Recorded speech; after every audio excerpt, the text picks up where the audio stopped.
The challenge became fostering better communication, encouraging openness, and facilitating the free exchange of thoughts to establish a common understanding and strategy. Hello and welcome to CallumConnects Micro-Podcast. Our guest today is Michel Haddad. Michel is a leader in technology and business development. He brings over 25 years of experience helping tech businesses achieve growth.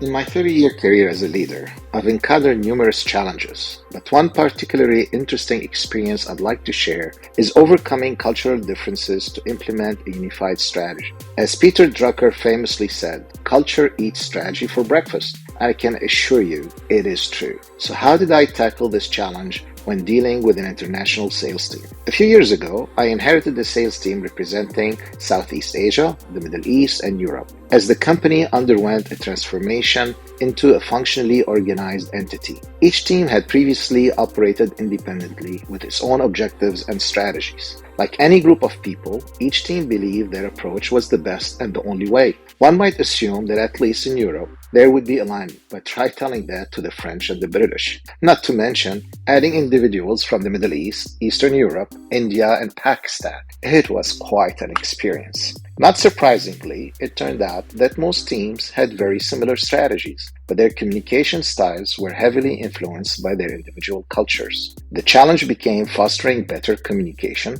encouraging openness, and facilitating the free exchange of thoughts to establish a common understanding and strategy. As a leader, I came to realize a few critical aspects. First, fear of change. The company was undergoing a transformation, and teams felt they were losing their independence to align with a standardized American cookie-cutter approach. Cultural differences in communication and problem solving. A yes from a German differs significantly from a yes from an Indian, but both are equally valid once you understand the local culture. Finally, shared goals and aspiration. Despite differences, people have common objectives. It is a matter of better communication. Achieving alignment required from me to focus on few things. 1. Patience. A lot of it. 2. Open-mindedness to diverse methodologies. Careful listening. Inclusion in discussions and decision-making.